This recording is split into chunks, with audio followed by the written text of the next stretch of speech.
8월 11일 장윤선의 취재 편의점 시작하겠습니다. 자, 오늘 취재 편의점 뉴스 퀵 배송은 속보부터 전하면서 시작을 해야 될 것 같은데요. 김건희 씨가 2022년이죠. 나토 순방 당시에 착용했던 6천만 원대 반클리프 아펠 목걸이, 이 진품 목걸이의 행방을 쫓고 있는 민중기 특검팀이 오늘 오전 7시경 서울 서초구에 있는 서희타워에 대한 압수수색을 현재 진행 중에 있습니다. 취재 편의점이 단독으로 입수한 관련된 사실 내용이 있는데요. 서희타워의 관리소 긴급 공지문이 지난 9일 발표가 좀 됐었습니다. 서희건설 측은 지난 주말 서희타워 전체가 통제돼서 출입 및 이용이 불가하다라는 다음과 같은 공지문을 내렸는데요.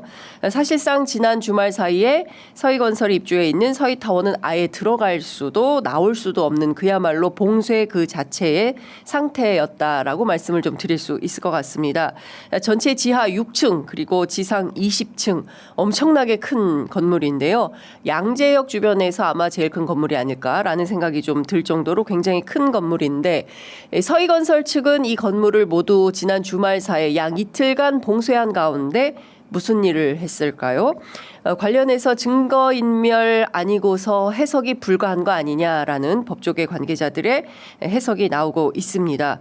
압수수색을 대비하는 차원에서 문건 파쇄가 대대적으로 벌어졌던 그런 조치가 있는 것은 아닌가, 혹시 CCTV가 꺼져 있었던 것은 아닌가 등등의 관련된 사실들도 아마 특검팀이 현재 압수수색 과정에서 확인 중에 있지 않을까라는 생각이 좀 듭니다.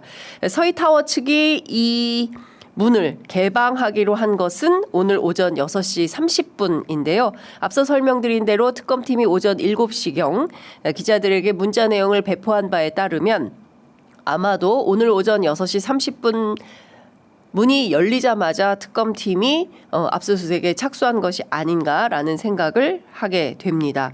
만일 특검팀 수사에 앞서서 서희건설 측이 전방위적인 대대적인 압수수색에 앞서서 증거인멸에 나섰다고 한다면 그 자체로 여기에 가담한 관계자 전원이 사법 처리될 가능성이 있는 것은 아닌가라는 점도 생각해 볼 수 있을 것 같습니다.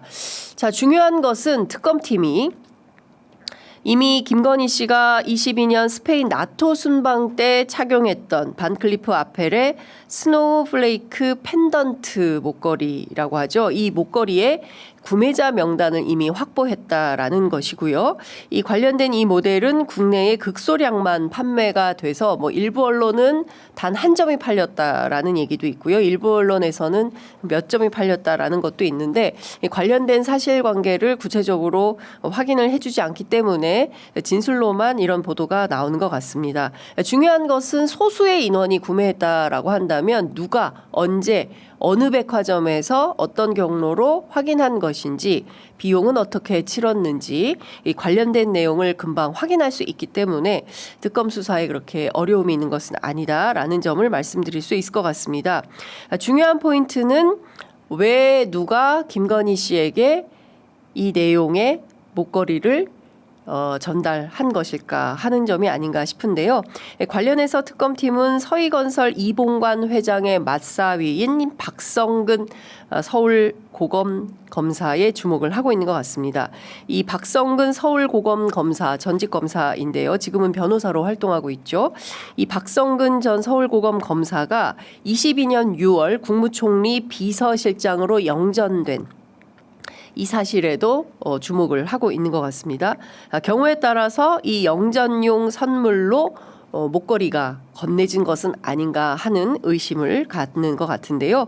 이 박성근 검사가 영전된 게 22년 6월이고, 그리고 김건희 씨가 나토 순방 때 착용했던 그 목걸이가 22년 6월에 나토 순방이 됐기 때문에 이 두 가지 사실관계에 착목해서 현재 압수수색과 관련된 수사를 진행하고 있는 것이 아닌가 싶습니다. 예를 들어서 특검팀의 이번 서희건설 압수수색을 통해서 박성근 검사, 그리고 이봉관 회장, 그리고 서희건설, 그리고 김건희 씨, 이렇게 연결이 되는 점선을 사실상 실선으로 확인이 된다면 그 자체로 김건희 씨가 그동안 했던 수많은 소위 얘기하는 목걸이 거짓말의 진실이 밝혀지게 되지 않을까 싶습니다. 중요한 포인트는 내일 김건희 씨에 대한 구속영장 실질 심사가 예정이 되어 있죠. 이 내용들이 오늘 안으로 다 확인이 된다면 김건희 씨는 구속영장을 피하긴 어려울 걸로 보입니다. 자, 속보 관련된 내용 전해드렸고요. 이어서 두 번째 취재 편의점이 취재한 내용 여러분들께 소개해드리도록 하겠습니다.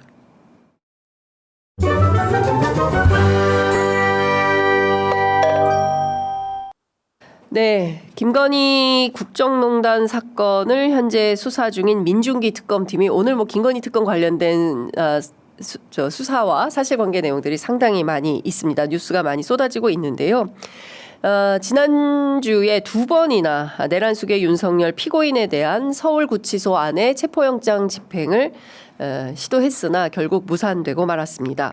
지난 1일 그리고 지난 7일 두 차례에 걸쳐서 서울구치소 CRPT라고 하죠. 교정시설 내에 있는 기동순찰팀 요원들까지 포함해서 모두 교도관 10여 명이나 투입이 됐음에도 불구하고 64세 윤석열 측 변호인단에 따르면 노인이라고 표현을 합니다.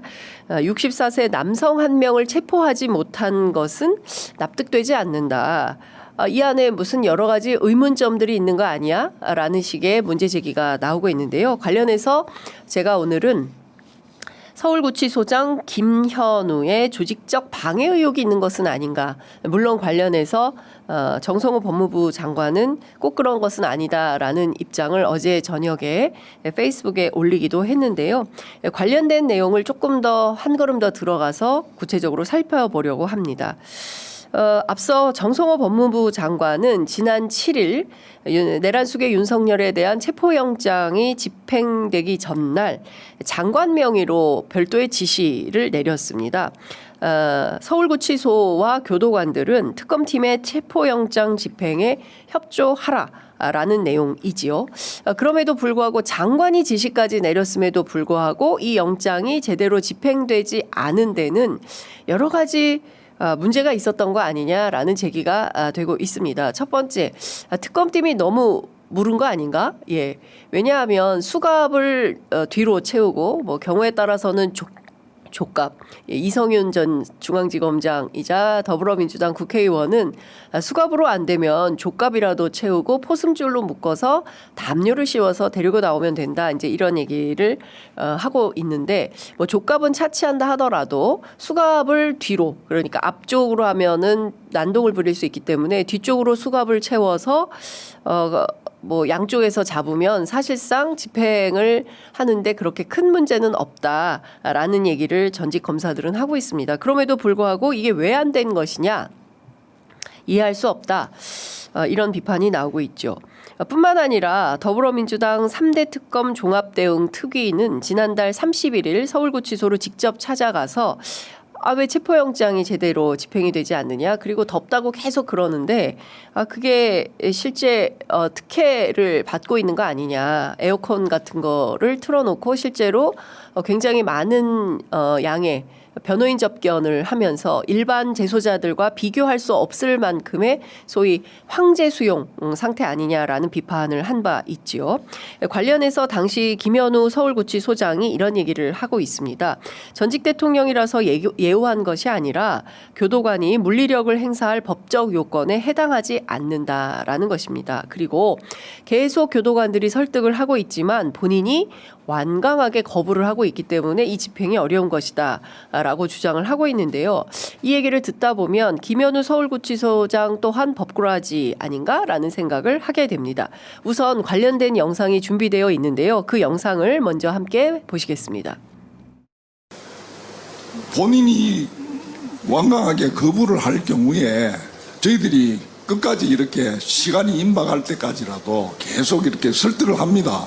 설득을 하는데 본인이 완강하게 거부를 하고 아니 이렇게 하는 소장님, 경우에 제가 그 말은 뭐냐면요, 내가 건강이 안 돼서 건강상의 이유로 못 나가겠다 이렇게 거부를 하느냐는 거죠. 하루에도 그런 사례가 몇 차례씩 나오고 많아요? 있습니다. 다른 수용자도. 예, 그렇습니다. 예, 무엇보다 지난 7일 집행 과정에서는 석연치 않은 대목도 눈에 띕니다. 조금 더 상세한 행간의 분석이 좀 필요할 것 같아서 제가 중앙일보 단독 보도를 가지고 왔는데요.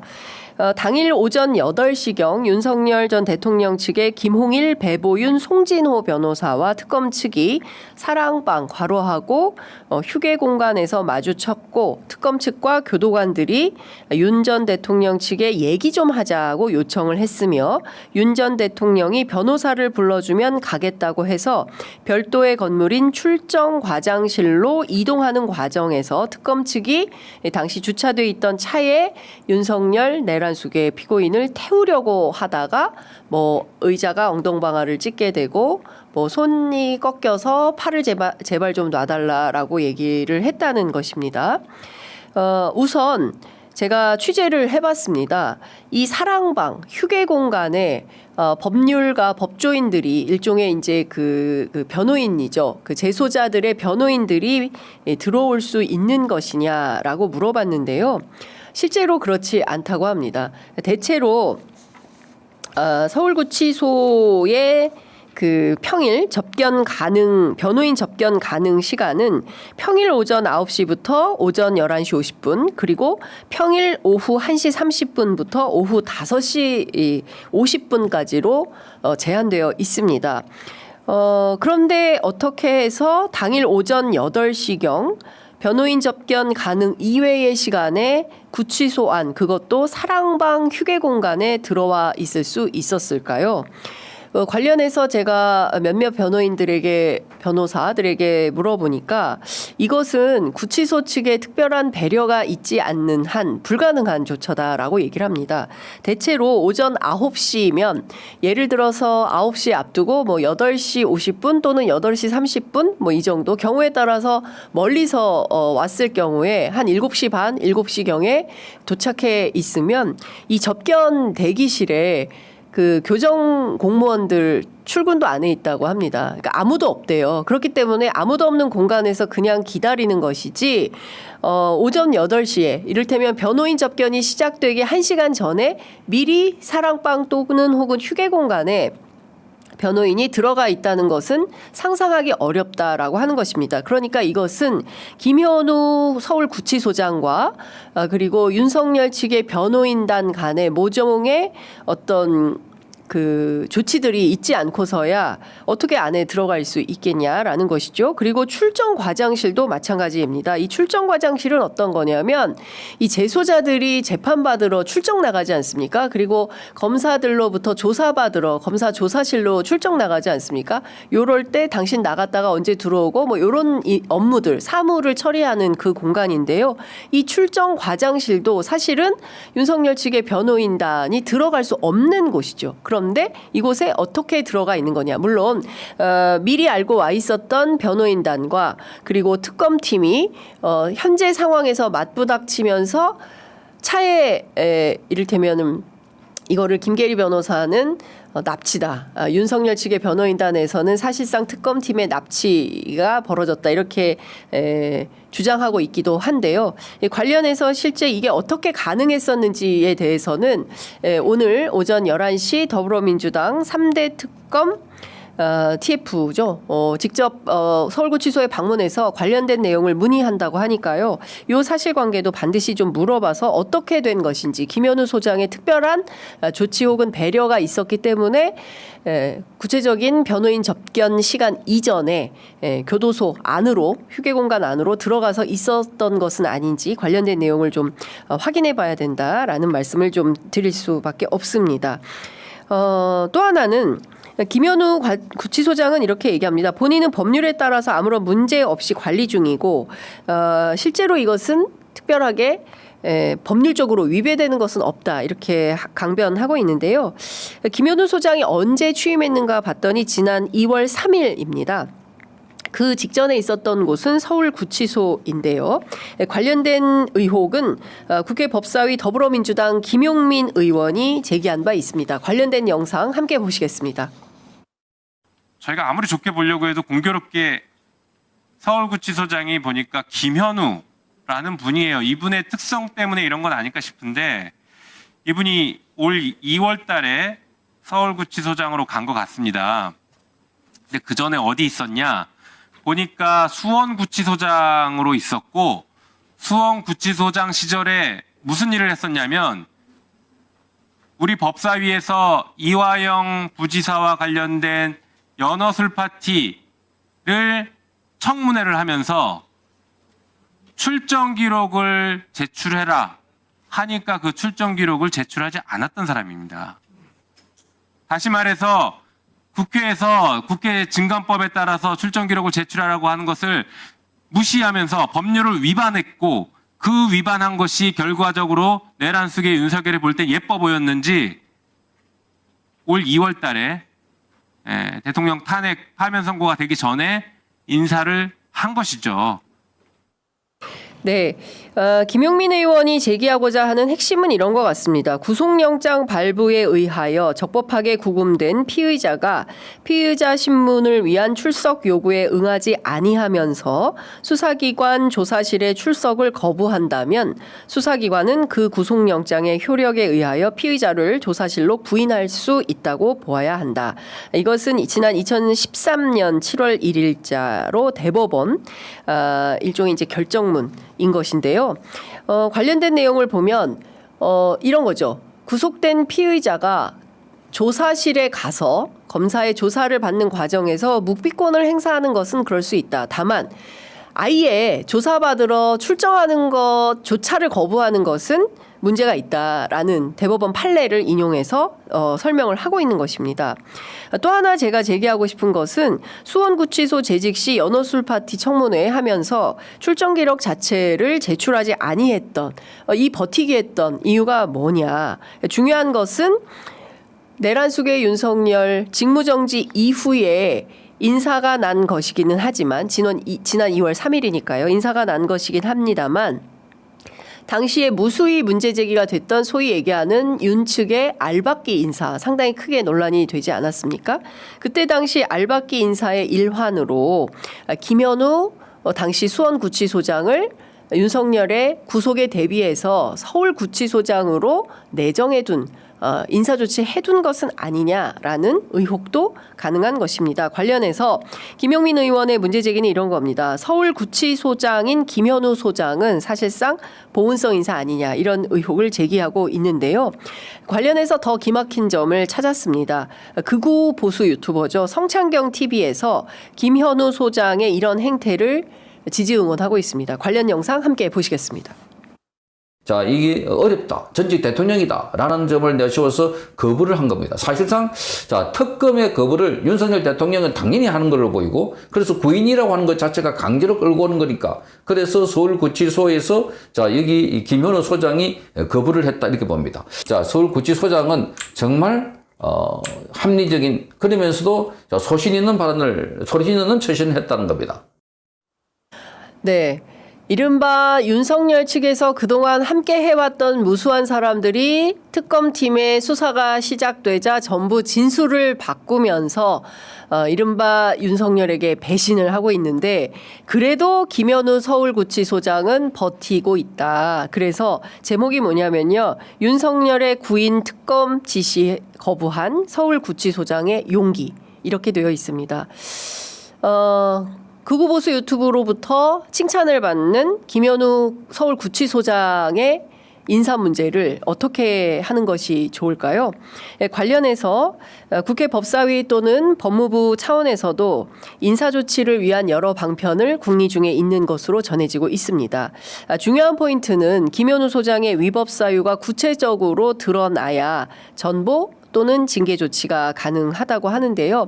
현재 상태에서 그런 구체적인 내용이 있는 것인지 앞서 말씀드린 대로 김현우 소장조차도 법꾸라지 행태를 보이고 있는 거 아니냐. 소위 얘기하는 서울구치소 안에 내규에 따라서 짚어볼 때 위법한 행위는 하나도 없고 오히려 그 김현우 소장이 주장한 대로 법률에 위반될 수 있기 때문에 교도관들이 직접 행동을 할 수 없다. 소위 얘기하는 재소자 규정과 관련된 100조의 규정을 들어서 뭐 자살 등 거기에 해당하지 않기 때문에 조치할 수가 없다라고 버티기를 하고 있는 것인데요. 과연 이것이 제대로 된 것인지에 대해서도 한번 판단해 볼 필요가 있을 것 같습니다. 자, 두 번째 저희가 준비한 거 어떤 것인지 궁금하시죠? 잠시만 보고 오시겠습니다.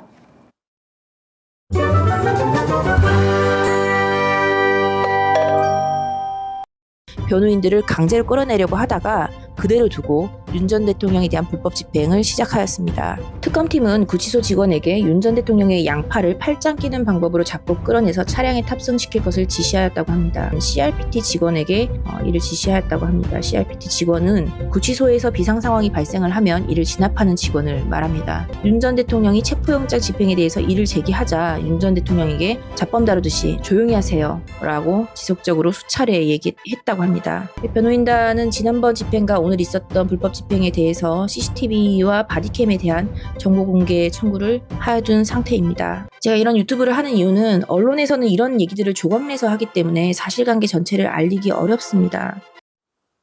네, 김계리 변호사가 최근에 유튜브를 시작했는데요. 관련된 내용은 김계리 TV를 통해서도 확인을 하실 수가 있습니다.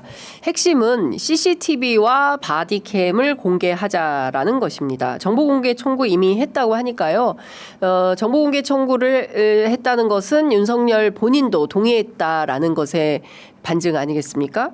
중요한 포인트는 지금 더불어민주당도 법무부도 그리고 윤 측도 3자가 공이 다 바디캠과 CCTV를 공개해서 지난 1일 그리고 지난 7일 양일간 무슨 일이 벌어졌는지 그 사실관계를 CCTV나 바디캠 공개를 통해서 낱낱이 밝혀보자라는 것입니다.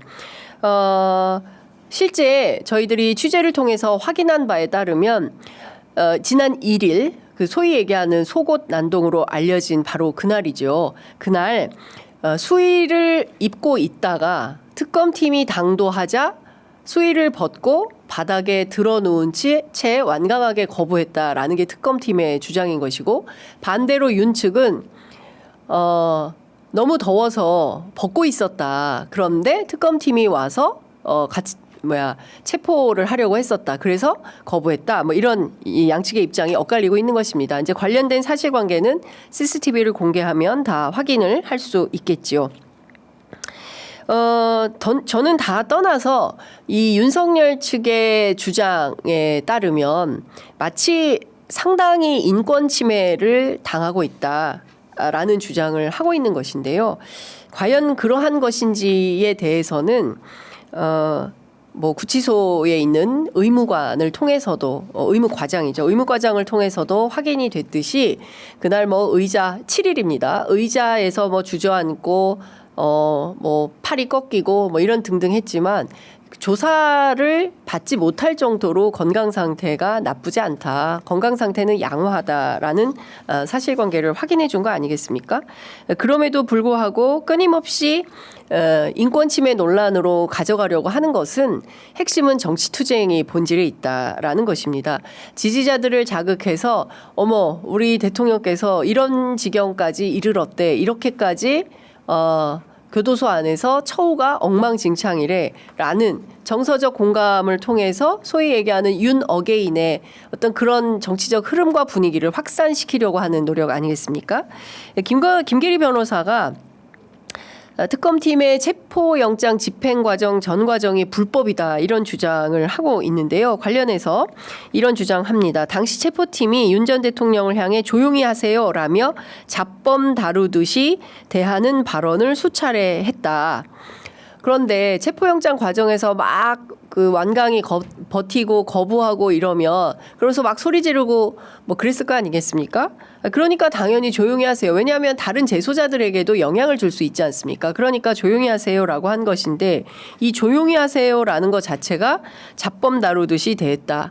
아니 지금 내란 수괴입니다. 내란 수괴 윤석열이 지금 한 달이에요. 오늘 바로 윤석열 내란 재판이 또 예정이 되어 있는데 이 재판도 나오지 않겠다는 겁니다. 그러면 한 달 동안 수사도 재판도 모두 완강히 거부하고 있는 내란 수괴를 그러면 조사도 재판도 물론 이제 재판이야 걸석 재판으로 지규현 재판부가 진행하면 되겠지만 조사와 수사와 관련해서는 이렇게 수미일관하게 거부하고 있으면 물론 이것도 그냥 조사하지 않고 그냥 재판에 바로 넘겨도 되겠지만 최소한 본인에게 변론할 수 있는 변론권을 보장하는 차원에서라도 수사에 임하는 것이 본인에게 해롭지 않을 건데 그럼에도 불구하고 이렇게 하는 것이 문제냐 이런 지적을 할 수가 있을 것 같고요. 전직 대통령 내란 수괴인데 잡범 다루듯이 대한다는 것 자체가 문제입니까? 잡범보다도 더 못한 행동을 윤석열 내란 수괴가 현재 하고 있는 거 아닙니까? 잡범들도 특검팀, 검사들이 조사받으러 오라고 하면 수위 벗어 제치고 난동 부리고 안 나가지 않습니다. 그런데 전직 대통령, 전직 검찰총장씩이나 했던 사람이 잡범보다 못한 수위로 특검의 조사에 거부하고 있는 거 아닙니까? 그 점은 간과한 채 이런 주장만 하는 것 자체가 대단히 정치적이다라는 비판을 안 할 수가 없을 것 같습니다. 또 하나 구치소에서 비상 상황이 발생하면 진압하는 인원들인 CRPT 직원들에게 양팔을 끼워 윤 전 대통령을 끌어내라고 지시하는 등 불법행위가 이루어졌다. 이 자체가 불법행위라고 볼 수는 없는 것이죠. 관련해서 정성호 법무부 장관이 어제 페이스북에 긴 글을 올렸습니다. 전직 대통령을 상대로 한 초유의 기동순찰대 투입에 더해서 구치소 교도관들은 피의자의 신체를 붙잡거나 앉아있던 의자를 그대로 들어올려 밖으로 강제 고인을 시도하는 등 충실히 특검의 지휘에 응하였습니다라고 입장을 법무부 장관으로서 국민들께 입장을 설명을 한 것인데요. 관련된 내용을 보면 이 자체로 특검팀이 체포영장을 집행하는 과정에서 당연히 있음직한 그런 내용을 설명하고 있는 것입니다. 이 자체가 왜 문제라는 것인지 전 국민은 도무지 이해할 수가 없다. 왜 본인만 끝까지 특별한 대접을 받으려고 하는 것인지 그에 대해서 국민들이 상당히 심각한 불쾌감을 가지고 있다라는 것이고요. 관련해서 정성호 법무부 장관이 이런 얘기도 했습니다. 아울러 서울구치소 안에서 윤 전 대통령이 부당한 특혜를 누리고 있는 것은 아닌지 의문을 제기하는 국민들도 계십니다. 자세히 적진 않겠지만 피의자가 전직 대통령이라는 지위를 악용하여 특혜를 누려온 것은 없는지 이미 면밀히 살펴보고 있다는 말씀만 드립니다. 2차 구속 이후에는 엄정하게 하고 있습니다. 그리고 정당한 법 집행을 거부한 법치 훼손 행태에 대한 적절한 처분도 이미 검토 중에 있고 조만간 보고드리겠다라고 했습니다. 대한민국의 헌법과 법률은 그렇게 허약하지 않고 이재명 국민주권 정부의 법치 수호 의지는 그 어떤 정부보다도 강하다라고 피력하고 있기 때문에 관련해서 어떤 내용들이 나올지 살펴보면 될 것 같고요. 통상 CCTV 그리고 바디캠에 대한 정보 공개 청구는 한 2주 정도 걸립니다. 적어도 늦어도 보름 안에는 그 CCTV 영상에 어떤 내용들이 담겨 있는지 구체적인 사실관계가 드러날 걸로 보입니다. 중요한 것은 대한민국 언론뿐만 아니라 전 세계가 이 내용에 주목하고 있다는 것입니다. 자, 마지막으로 준비한 것은 산재 사망 사고와 관련된 것인데요. 이것도 아주 간단하게 살펴보도록 하겠습니다.